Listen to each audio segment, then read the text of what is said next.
from the beginning. There we are. So, a couple of housekeeping things. Let me move my thing around there so I can get that. Okay, so here we are, September 22nd. We're going to be from 1 to 2. Remember, we're going to have the scripted role play class on Tuesdays and Thursdays up until the time maybe it starts to conflict with some of the bold activity. If you are in Keller Williams, or even if you're not, Bold October, which is the most important launch of all the bold seasons, is going to kick off probably the third week in October. It's going to go Tuesdays and Thursdays for 4 weeks.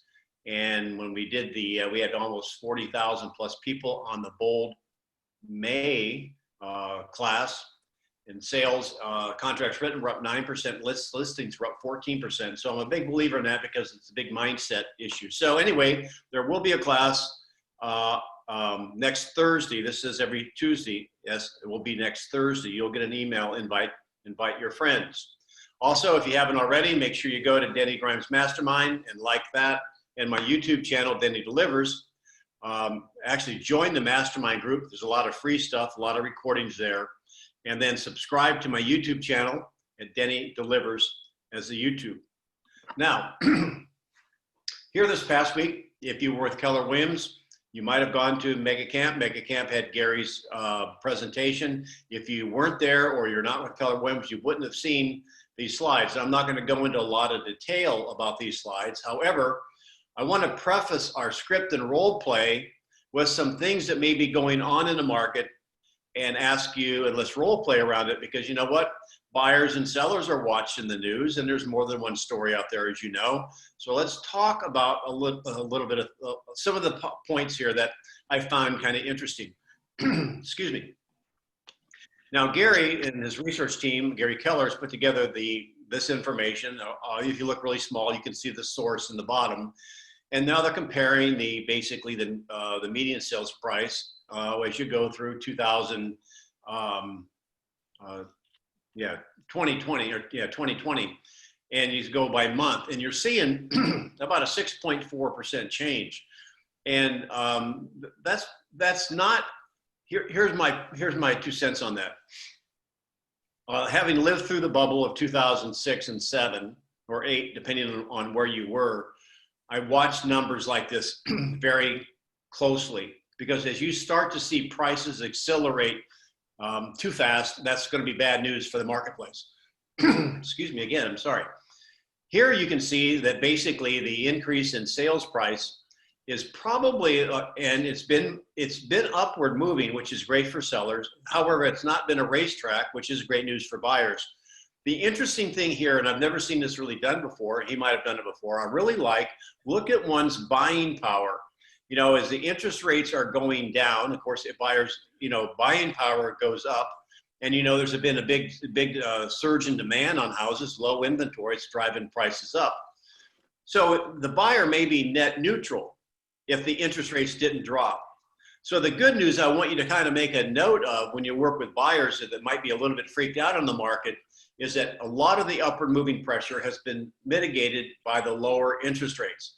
Now, obviously, it's almost a full point that went down, or at least six tenths of a point. That's not going to continue. So this could be an optimum time for a buyer to step into the market, and going back to maybe January type pricing, as opposed to the upward pricing there is now because of the falling interest rates. Every month going forward, I don't think we're going to see the interest rates drop.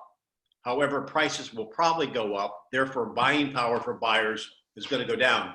So I just think that's worth filing in your brain, particularly as we work on some of these different type of objections and in our role play in here in a few minutes, because as we approach the election, which is, I think we're going to maybe do one, the election is about 40 days away, you might find some hesitancy from buyers and sellers. And so keep this in mind, because I think this is a worthy point. Now, months of inventory. Would you guys, anyone would like to comment on what they see here? They're looking at 2019, 2020, and you see a bunch of numbers. That's 3.9. If you look at the far left, January, 3.9 months of inventory last year, 3.1. And you basically can see, with the exception maybe May, and April's almost a push. May was right in the middle of the COVID environment. inventory is less than it was last year. Now, anyone want to venture that's a really brave soul out there and tell me what you see there or how you might use that information with a potential buyer or seller? And there's no wrong answer. I'm just kind of curious. I'll share my thoughts. However, what do you see? People realizing what's happening in the market and everything with the interest rates going low, and they're finding a way to probably make a little money off of their home while moving into another home, downgrading or upgrading. So I'm on slide. So I just recognized voice. Is that you, John? Not as Frank. Go Saints. Oh, hey, Frank. Even though we lost. No worries. So hey, all right. So if I'm a seller, how would you use that information?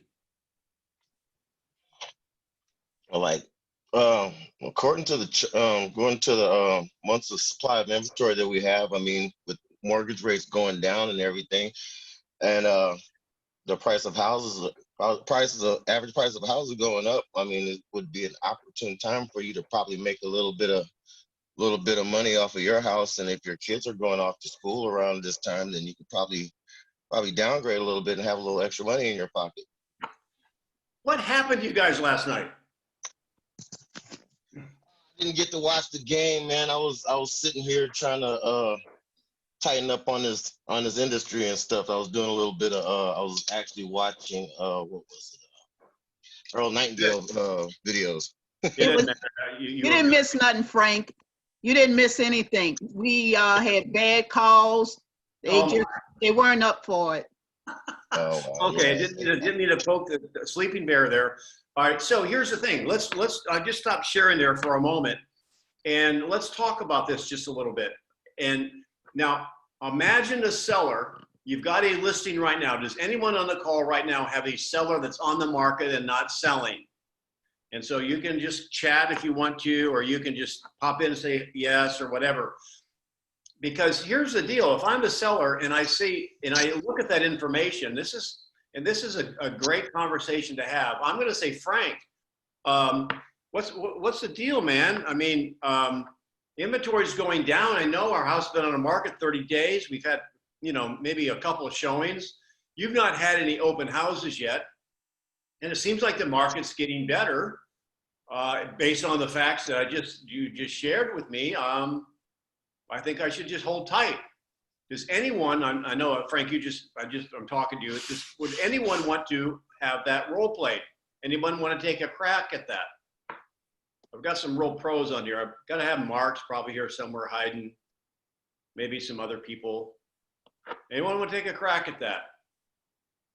I would say at this point, I think the best thing to do is to move on the market while it is what it is, because we don't know what we're going to be looking at going forward, and especially after the election. So I think now is the time to take advantage of, what the market's doing. Awesome, Linda. So let me ask you this: can you structure that in a role play that's question based? So I'm the seller, and again, and I don't want to put anyone on the spot. We're going to feel very comfortable here. However, this is what we're working on here, because I think this is very realistic. We have some sellers in our inventory right now that are a little bit bullish on the market. So would you like to start that? So would you like to start that off, Linda, or not? Make it question based. Well, I think, what do you think about selling right now and taking and making this a great opportunity to take advantage of the market? Well, I think it's good. I mean, I think the market's moving up. So, our house, I'll just give you some parameters. Our house is listed at $450,000. And, I know that you said, homes are selling, closer to 4 to 425. However, I think the market's coming my way. So, Linda, why not stay here? Why not wait for the market? Well, I don't think we know what the market is going to do. So if you want to take a gamble, question. Where's your okay. Question. What do you think the market is going to do in another week or so, or next couple weeks with the election coming up? Well, I don't know. That's kind of a good question. I don't really know. I think interest rates being this low, I don't think it matters who's president. In fact, maybe they'll just agree to be both president. Maybe that's the answer. So I don't think it's going to affect. I don't think it's going to affect. I think the market's going to continue to go up. Wow, you think the market is going to continue to go up? I think that's brave, and hopefully that's going to be the way that it is. But what do you think about taking advantage of the market now, where we know where the numbers are? Well, as long as you're winning, you want to stay at the table, don't you? Yeah, but sometimes you have to know when to get up. All right. So again, was that a question? What do you think about timing as far as pulling out before the market changes? All right. Now this is interesting. Now she's brave to do that. I don't even know if I know you, Linda. I know you've been on the calls before. Your logic and where you're going with the questions. And again, this is uncomfortable because you're not a question based. However, your logic is very solid. Now, did it feel comfortable to you or not? No. Okay. So here's the thing. When someone basically has their opinion, now, how do you, okay, Linda, so thank you so much for that. I'm going to ask somebody else to step in here too. And we got some veterans on the call. What do we know for sure? The house has been on the market 30 days. I'm at 450. I've had 2 showings. And right now I'm not too convinced to come down. What can you tell me for sure, you guys? Well, I'll take a stab at it, Denny. I would have to say, do you remember the 3 outcomes I told you we would have when we listed the house? Right. So if you're new on the call, the 3 outcome sheets, you go to Denny Grimes Mastermind Facebook page, and I have the 3 outcomes there. So I might have it on the slideshow. I'm just not going to go back and forth right now. There are 3 outcomes. So if it's been on the market for 30 days, I've had 2 showings in the $450,000 price range. Jim, what are the 3 outcomes? One is basically no or low showings. Right. Hang on. Write this down, guys. Low to no showings. Don't say no showings. Low to no showings. What does that mean? Means what it says. If you had 1 or 2 showings or no showings, that's outcome number 1. And what does outcome number 1 mean? Outcome number 1 means we don't have our bait, which is our price, at the level of the market. There you go. Now this is, let me just ask you this before you go on. I'll let you finish just a second, Jim. Now remember, I'm in a $450,000 price range, and most that is a little bit above the average for the United States. If you guys are from San Francisco or Danville, California, or in some other market, you're thinking you can't buy an outhouse for $450,000. However, in most markets, that's going to be somewhat close to the sweet spot, maybe a little high, a little low. And so what if I had now, here's the thing I want you to get to grow and understand the segmentation of this market. What if I had, my listing was $2.2 million. I've had 2 showings in the last month. What outcome are we at? And again, I know it depends on what market you're in. Let's just assume it's not the California market or penthouses in Manhattan. Would it be a different telltale based on price range? Jim, anybody? Yeah, I would say it definitely would, because 2 million is quite a ways from the sweet spot there. Good. Yeah, absolutely right. So understand, when we have to understand segmentation. For example, even in Naples, where the average sales price is probably $700,000-800,000, the median is much less. If you have a $2 million property, maybe on a golf course, there's a lot of them, and 2 showings in 30 days may not be a bad thing. So again, the three outcomes works. You just have to understand a little bit how much pressure to apply based on price range. Outcome number one, low to no showings. Now, based on $450,000, we're probably in outcome one. Outcome two, Jim, is what? Outcome two is you've had showings, although you have no offers. Or maybe a lowball offer. And what is the Right. remedy? What is the remedy there? The remedy is still pretty much the same, that we have to get the bait down to where the market is. So we still have to lower the price from that point. Right. And again, what we want to do, and what I encourage you all to use, is to reposition the bait, not lower the price. Nobody likes to do Right. that. So outcome number one, you have to reposition, maybe a large, an aggressive repositioning. Outcome number two, a modest repositioning. Outcome number three, it sells. Now, so I'm asking you the question: what do we know for sure? I'm a seller. I'm watching the market go up. What is, and it had two showings, so we know it's outcome one. The market did not absorb it, so you're probably going to have somewhat of a significant price adjustment. And I didn't make it too wild. I'm at 450. Maybe the highest other comp is 420 or something like that. Is that realistic? I think it is. Now, what's step two? Now that you know the outcome, and if you had gone over the three outcome sheets when you listed it, you can remind them. I'll just reverse it. Jim, your face is on the screen. You're the seller now. So Jim, based on the three outcome sheets we went over, we've been talking about it every week since we followed up. What outcome are we at? We're at number one. And again, that means the bait's here, the fish is here. And what is that telling us?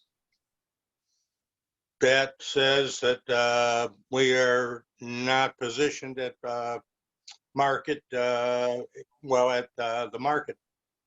Now, going back, for you people that have been on this call a number of times, you understand, it is not, I don't take the tack that it's my job to convince him that he should lower his price. What I'm attempting to do is reinforce what I know for sure, just like a doctor would reinforce what I know for sure. I've given you the example before. I've had a bad tooth. Every time I go into the dentist, hey, you're going to have to take care of that. I know. And every time he told me the same thing until I decided to take care of it because it started to throb a little bit.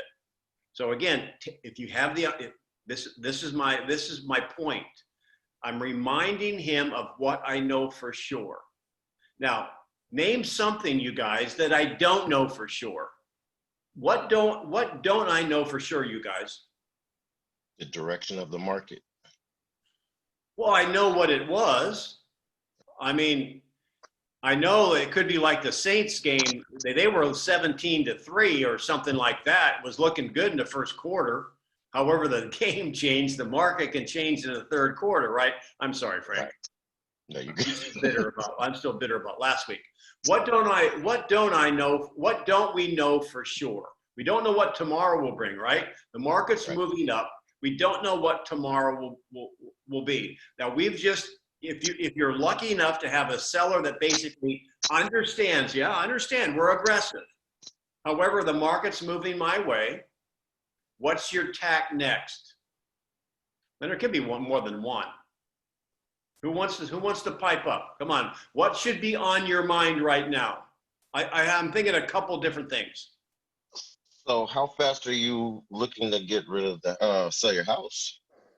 And you're asking me that reason. Well, I don't, okay, fair. I think I know where you're going. He's going to motivation, which is one of the two things I'm thinking about. So remember, motivation is, you never have to talk about motivation when your seller or buyer are in lockstep with you. However, when they decide to not get in lockstep with you, they want to slow down or whatever, now you have to go back to motivation. Write it down. Never forget motivation, even the emotional impact of motivation. How fast do I need to be somewhere? Well, hey, listen, I want to move. I want to move to North Carolina. I'm just tired of these hot summers here in Florida. And, it's going to be winter, so I'd like to be there before next summer. Somebody pipe in. What's another question? Come on, you guys, veterans, come on. So Denny, you think we need to put it on the market now instead of waiting? No. Go back to the role play. It's already on the market at 450. Same scenario. It's on the market, been on the market 30 days. We've had 2 showings. What do you think the market, how do you think that the market is going to reflect on the house if it stays on the market for several months? I don't think it'll matter. The house is worth more each and every day. Sooner or later, the market will march to me. Well, Denny, with only 2 showings, we've been on the market 30 days, and it's priced at 450. What do you think the market is telling us? Well, the market's right now below 450. I'm just willing to wait on it. Do you Come on, think waiting will be in your advantage, or do you think that the people that already wanted, the buyers already wanted to buy your houses already passed you over? I don't care. There's more buyers coming. There's more buyers coming. Well, if you think that it's in your best interest to wait, how long are you going to be comfortable with leaving the house on the market at this price? I'm going to leave it on the market until it sells. I'm sure the market will be up where I need it to be before I need to be in North Carolina. I want to be there by May. I got time, right? All right. So Well, what's the price range of the house are you looking for in North Carolina? We saw a house up there we liked. It's about 500,000.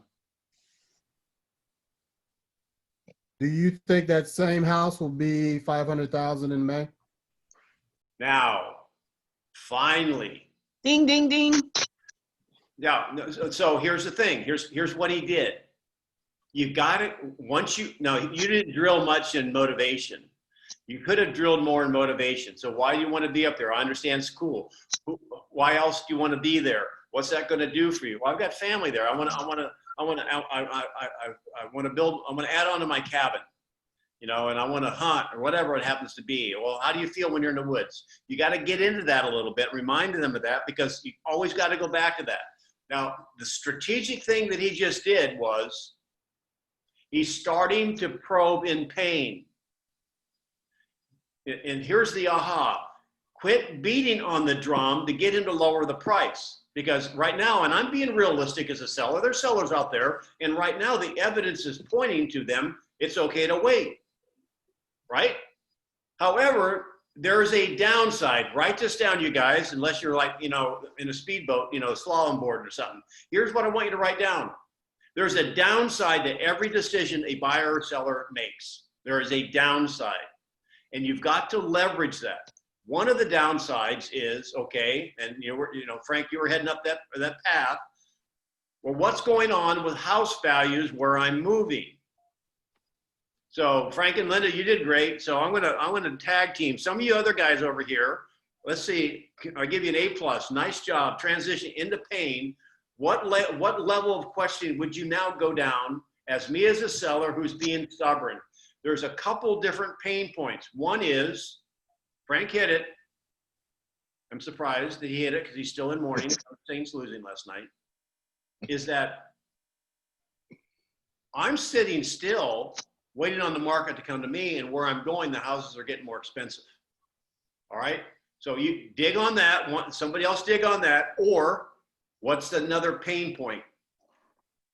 Denny, John, how excited is your wife to move to North Carolina? Yeah, she's excited about it. I mean, that's dirty pool bringing in my wife now. Okay, so yeah, I think she's pretty excited about it, John. Now, is it your family or her family that lives there that you want to get closer to? Well, if it's her family, I wouldn't be moving. Okay, it's my family.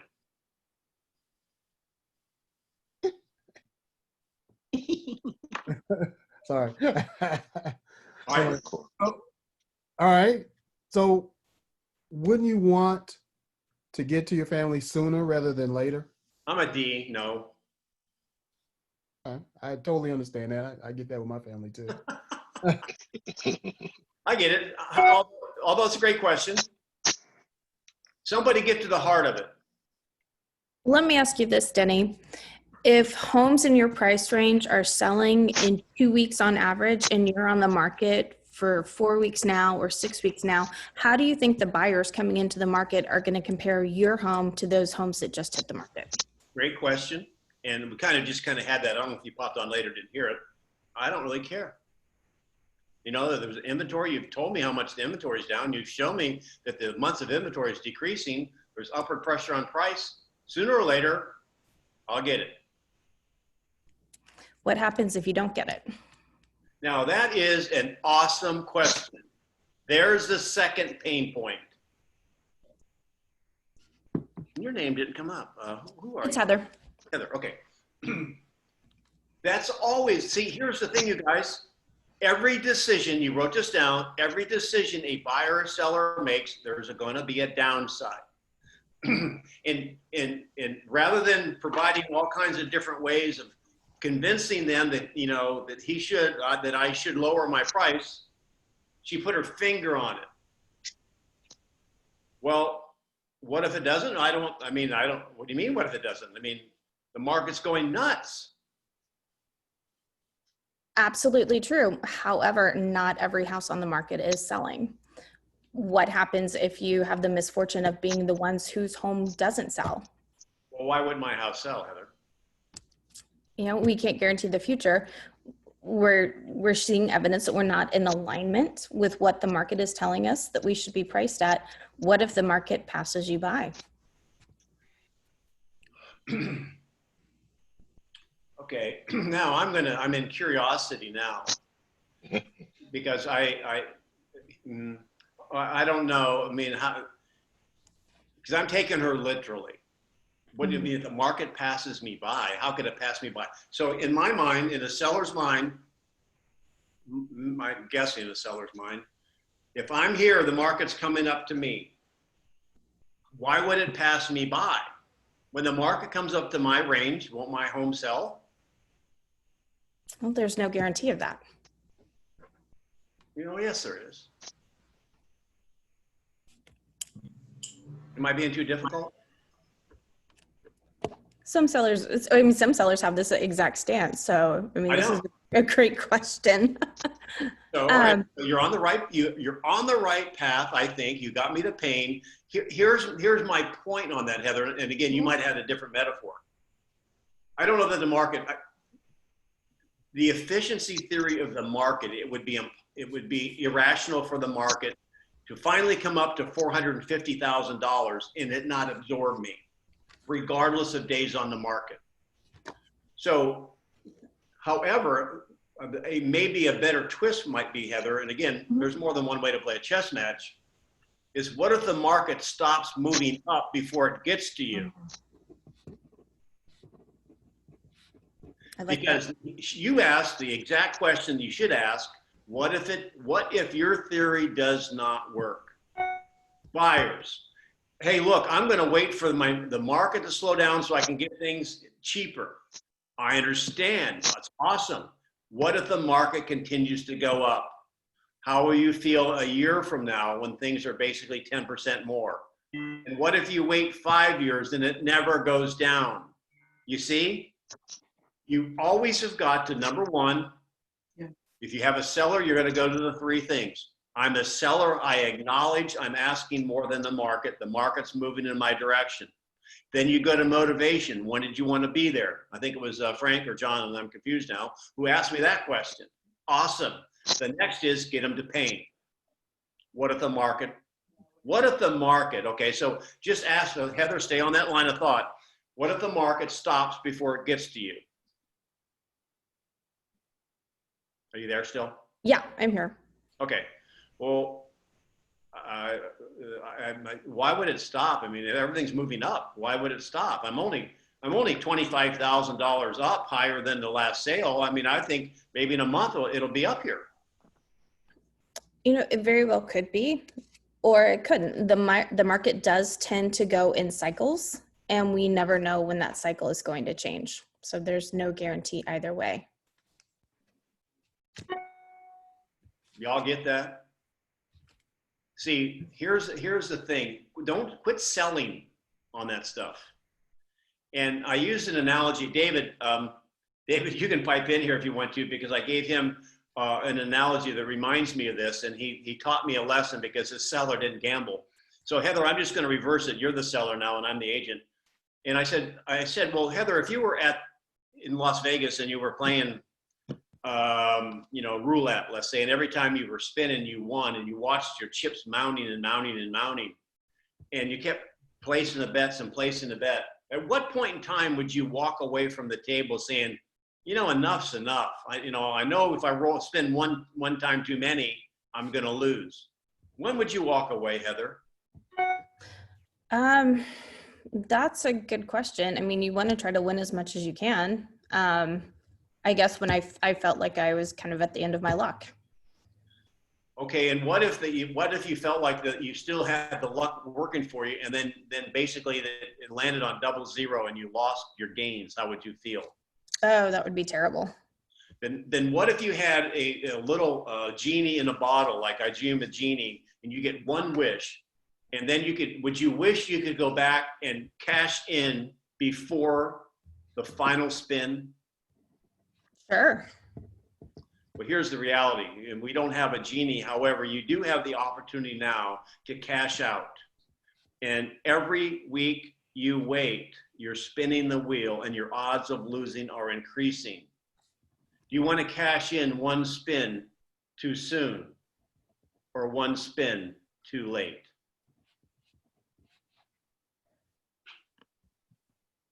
Now, David, just a second, I'll let you come in because you gave me a good aha on that. You guys get that? Any comments on that? I think that's an excellent question. It's like, and that is the decision buyers and sellers have to make. You want to buy one day too soon or one day too late? You want to sell one day too soon or one day too late? And never take the position, because here's what we do know. There's 3 outcomes, and we know we're in outcome 1. We know the market's saying no. What we don't know is when the market will say yes, if it ever will. How'd that feel, Heather, when I did that to you? It was good. I mean, it emotionally puts you in there. You feel the loss of the last spin, Right, and I think it's kind of, then you're the good guy. You're going in and say, tell you what, it's Groundhog Day. Let's come back and let's relive that day. What would you do different? You're actually walking them through that emotion. It's kind of like, football fans remember, and I won't even go. The Seahawks were playing the Patriots, and they were on the goal line. Remember that Super Bowl play? They passed it, and then the Patriots won. So David taught me a lesson because I gave him that script. David, you shared it with your client, and she kind of got angry with you, right? Give us a Reader's Digest on that one. All right, so what I learned, I use this analogy, and when you give an analogy, speak in second person, like the way you did just now, how would you feel if you're in Vegas right now and spinning the wheel? So if that person sometimes, like when I used that analogy, she got with me, I'm not a gambler, and she got very upset and emotional about it. So sometimes you have to feel out the client when you want to use an analogy, and it's better to do the analogy in third person. Like talk about somebody else who's sitting at the Vegas table with spinning the wheel, and this way you'll avoid to insult this person emotionally. Right. That was a great lesson. Any comments on this role play that we did before we go on? Any comments, thoughts, chats, whatever? Most of you guys are quiet today. I don't know why.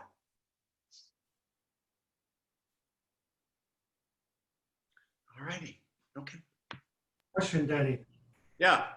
Would you bring out all the uncertainty coming up, like you mentioned, elections, Corby, the market is all pointing down except for housing that might drag it and last longer to sell that property, or become from a seller market to a buyer market, and people start looking at all the prices crashing, and buyers coming into the market to buy reduced homes. All right. So that was a lot there. And what's your name? Tom? Hans? Tom Wall? Or Tom? All right. So here's the thing. Were you on during the whole role play? Yes. Okay, so maybe, and again, there's a lot of things you could bring up. I would be more concerned when you bring it up. So I'll give you, let's do this for 2 minutes. And because this may be a strategy other people like, I might like it too. So, you know, I know we've had 2 showings. I'm going to go back. I know it's 450. I'm going to wait till the market comes up. You will say what?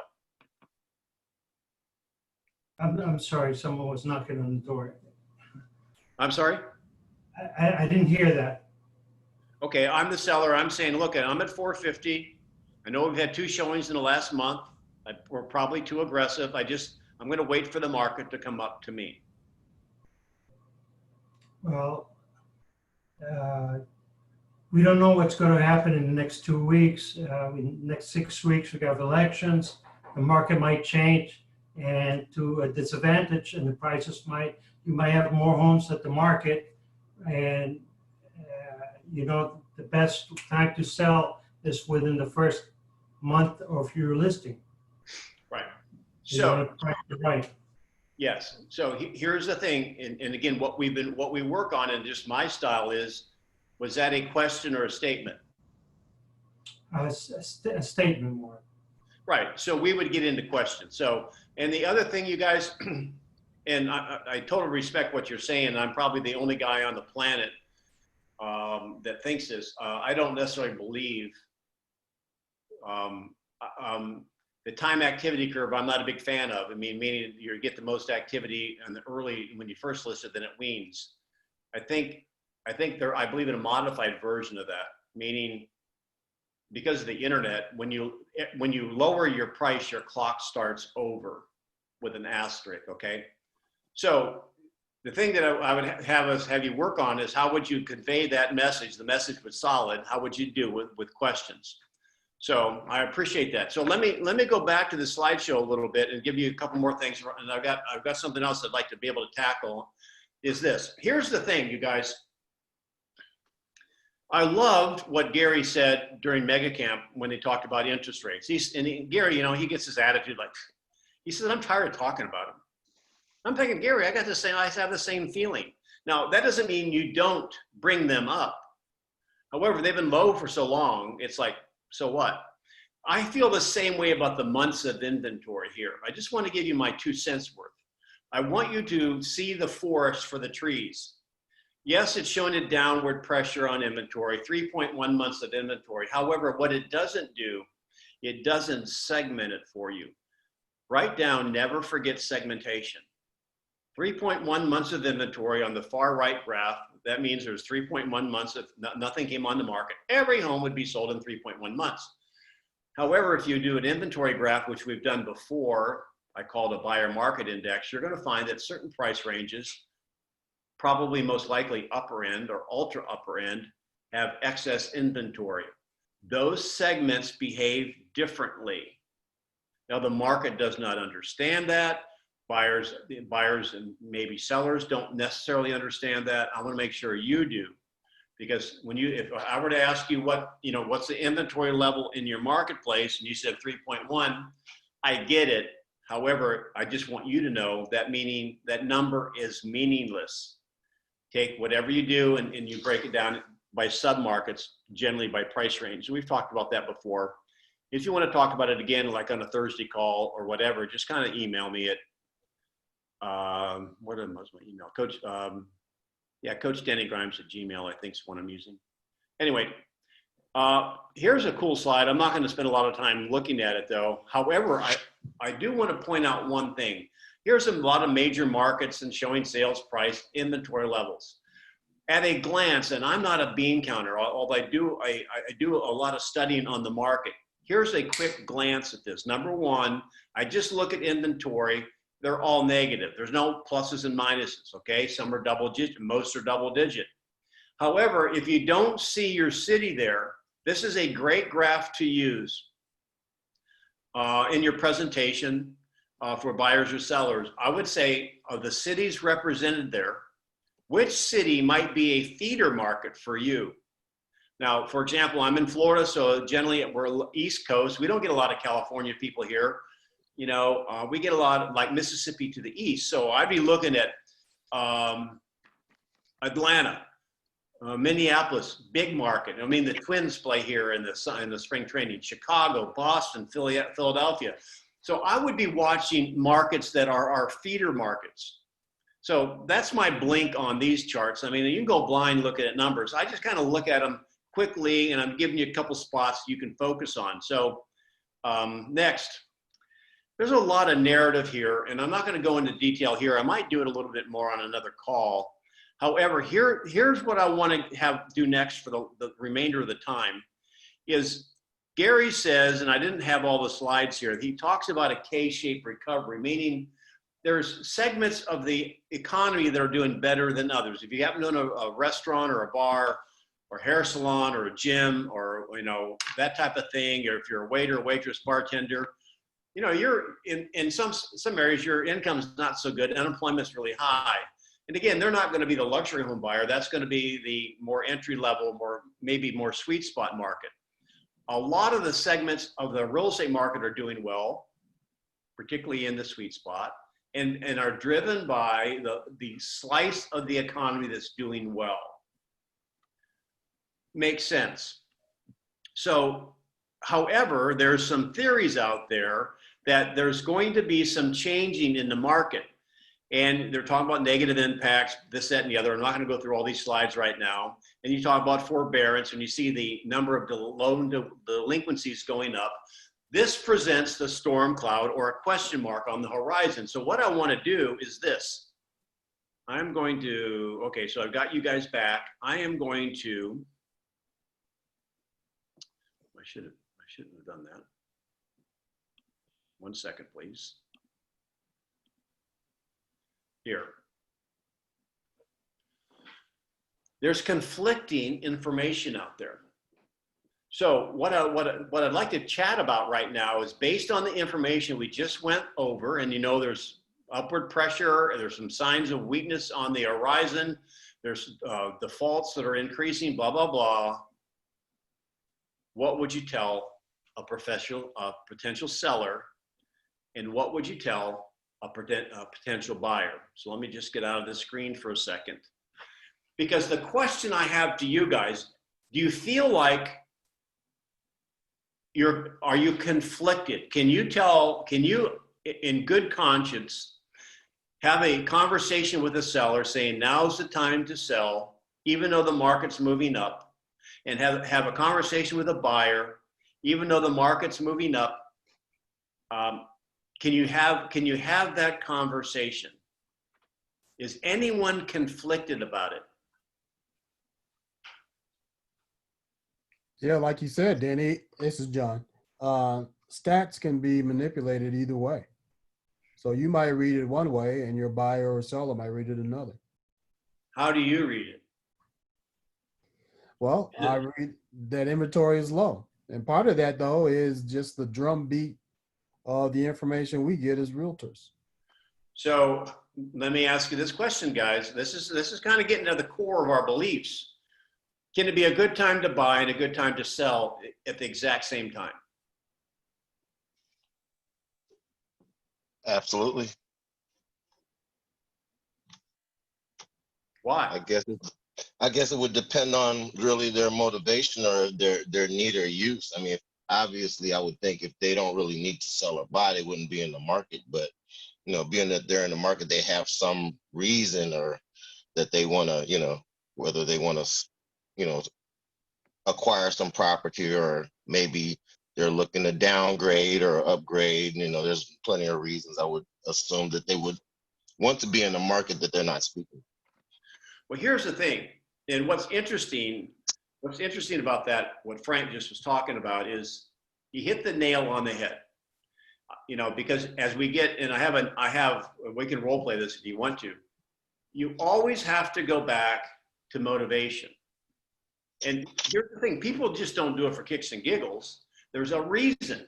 So without the reason, is it a good or bad thing? Well, if it's just a financial decision,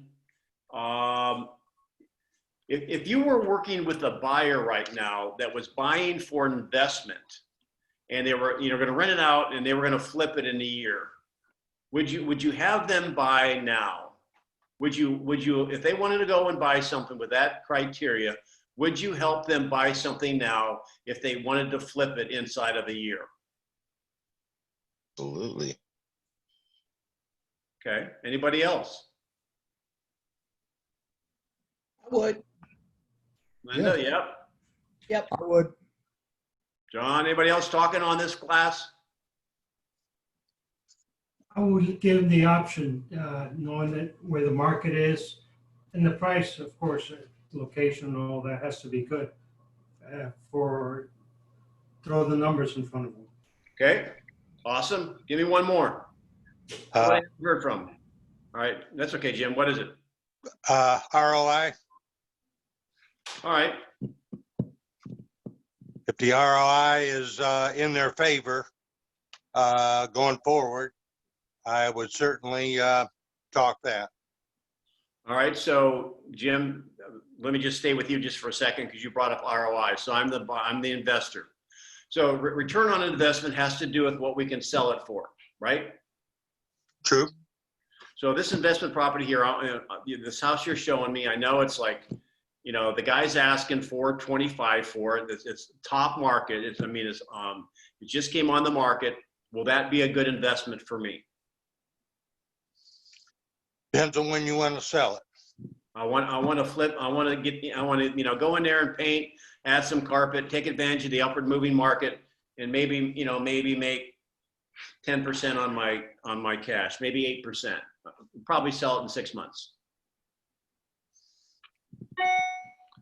It I would say depends if on you your, do it 6 months, it'd be good to do. If it's got to be longer than 6 months, I would be prepared to suggest that he uses as a rental, as a backup in case the market changes. All right, Al. Jim, what were you going to say? I was going to say, again, it depends on your market. No. Although if you're in an upward market, I would tell them yes. All right, guys. So let's just have this conversation. The format we started with: what do we know, and what do we don't know? We know the past, we don't know the future. There's no guarantee in the future. And I know that, and again, I'm not understand where I'm coming from this discussion. We're talking about the strategy in which to have conversations for lifelong customers, right? Because no one on this call wants to sell a house and then be mad at you for the rest of their lives, right? So and I won't even ask the question because I already know the answer to it. We all know that making one sale is not worth compromising the accuracy or the truth. So my question would be okay, so, and I'm going to change the scenario just a little bit because this is what the last question I actually typed up. On Thursday, we're going to do some negotiating tactics because I had a couple things happen this past week. Would be kind of cool. I'll stay with this example just for a second. So going back to Jim, I want to buy. Is this a house that I can buy and flip? Yes or no? Well, it depends on what you're looking at for a return. Very accurate answer. Let me go back. Is it a house? If anyone buys a house, can they flip it? Yes or no? That answer is yes. Yeah. Yes. So again, everything can kind of be binary, and we have conversations because this will build great relationships, and you're always going to be coming from contribution and integrity. It's kind of a binary thing.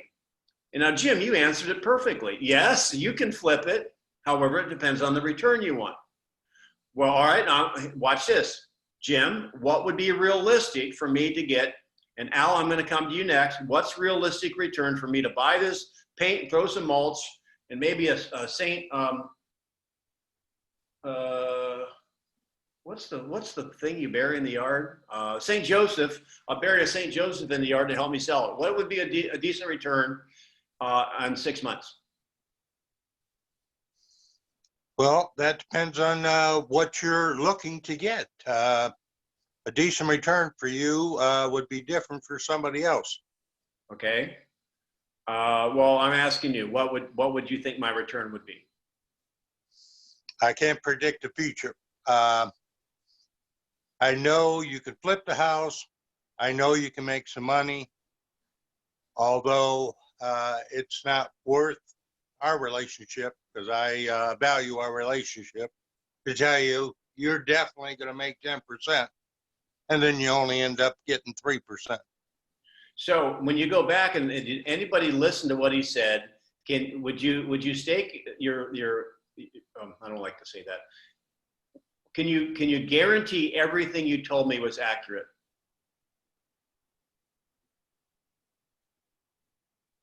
A 100%.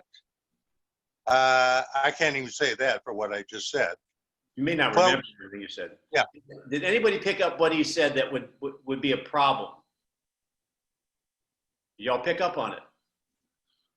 Well, he's saying whether or not you want 10% return or 3% return. So he's almost assuring the investor that he could get some kind of return. Well, he did say that. Before that, he said, well, there's no question you're going to make something on it.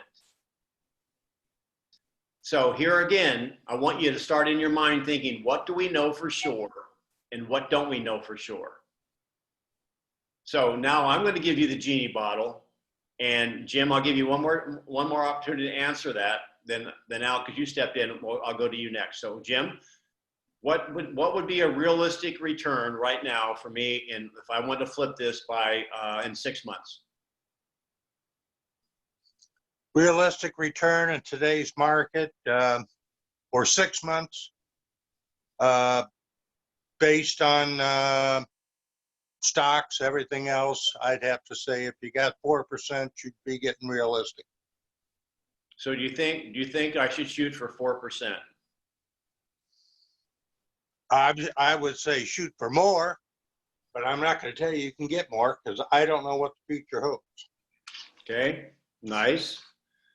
Al, what's a realistic return for me in 6 months in Phoenix? Well, in 6 months, you'll be in our prime part of our market there. But what we don't know is what's going to happen after the first year. There's a lot of speculation that a lot of these investment properties where there's renters, there's going to be a lot of evictions, and there's going to be a lot of inventory at the lower price point coming onto the market. Whether or not the demand is going to be strong enough at that point to maintain the current values or be increasing, that's the unknown. How many people want to go and kind of like not buy real estate right now after that answer, right?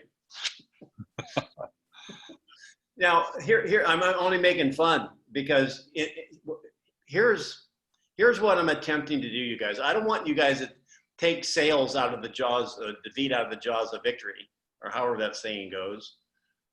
However, I want you to say what you know and don't guess on what you don't. Both of them started the same way. Well, based on what's happening today, we're seeing, 3 to 5%. However, things can change. And however, that depends on you buying right. Now, Al came up with a great point earlier in the conversation, and we can end this little scenario because I want to go on to one more quick one because it has to do with the election, so don't hang up. Al did one thing which I thought was brilliant. He said, here's the thing, he said, if you can't get your return, are you willing to rent and hold? Or are you willing to hold? So again, I'm just demonstrating to you, there's certain things we know for certain. And that's kind of what's going on in the market today. And we don't know how that's going to change. So be very, very careful in the words you choose when you talk about the future. Last one here, I'm going to ask you this. I'm a buyer. Listen, and who wants to take it? I'm a buyer, and listen, the elections are coming up, and it could be a seller too. I just make it easy. I'm a buyer, and the elections are 40 days away. I think things will be worse after the elections. I think I'll wait. Who wants to handle that? Somebody else has been kind of quiet. Who wants to step up? James, you've been quiet. David, you've been quiet. Okay, well, what if the market doesn't go down like you think and it continues up? Are you going to miss out on an opportunity? It's only 40 days. I mean, I can step in and buy then, right? Oh, you could, but it depends on how much the price takes off. A lot of people thought in 2016 that the stock market would crash after the election, and it shot up. What if the house prices shoot up? Okay, I don't see them shooting up. You know, they're not shooting up now. I mean, it's a tight inventory market. Prices are going up a little bit. However, it's not crazy. What would be the downside of me waiting? Missed inventory, missed opportunities on a home that you really want. If you find the home that you love. Okay. Now notice he's been on the calls long enough to ask great questions. What do we really need to know from me to really help me with that? Motivation. Yes. What's your motivation? Why do you have to move? Why do you want to buy? There you go. Well, you know, because where are they living now? They're paying something now. They might be living in a rental. They might be, you know, living with their mother-in-law and 4 Great Danes. Who knows? However, to find out their motivation, then you want to break it down to kind of which is the greater pain. The greater pain would be, and James was on track to get, he was asking me these series of questions, he was getting there, is what's the greater pain? You know, you feel the elections, things will be better after the elections. He asked me, what if they're not?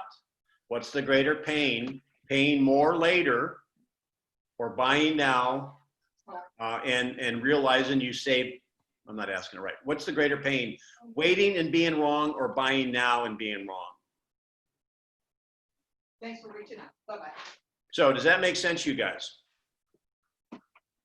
I think you're going to find some people, you know, particularly, I mean, if it hasn't happened significantly, I don't know how much it's going to happen.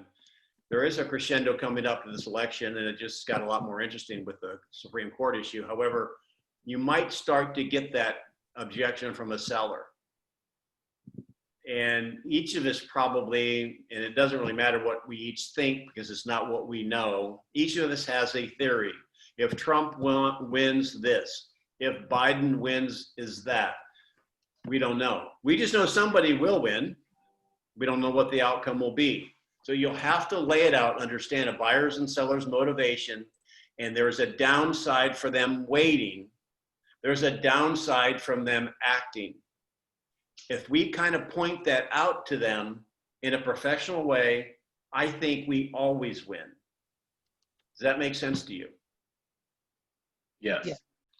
Any comments, any ahas, you guys? I see no chats, no hands raised, no one's doing a wave or anything, no confetti. Any ahas in this class? I think mine's is just remember the seller's motivation, and in using that in conversation, it just brings us back to one. Nice, very nice, Linda. Grounded. Awesome. Anybody else? I think, Denny, it's a lot like when you're saying we don't set the price of the home, we set expectations. Well, the same thing with the future. You don't tell them what they're going to get or not get. You just set possible expectations, which I thought was really good. Thank you. The future will either be better for them or it'll be worse, which is a greater pain. And you know, isn't there some comfort in that, you guys? We're not slippery, sleazy. You know, we're folks. You know, we know what's going on now, and we know the possibilities of what may happen in the future. Do they want to bet on red or black? And they got to remember, there's always 2 greens. One more aha. Never make their decisions for them. Beautiful. Well, you guys are awesome. I trust I'll see you on Thursday at 1 o'clock. We're going to go into some of the more of this stuff, and I'm going to go into some negotiating tactics and other things that come up. Email me at, I never know what email to give you guys. Which one do I give you? I think dennydelivers.com. No, Coach Denny Grimes at Gmail. Try that. I have an AOL account, but I don't know where it is anymore. So you all have a good couple days. I'll see you Thursday. Thank you, sir. Thank you, Danny. All right. Thank you, Dave.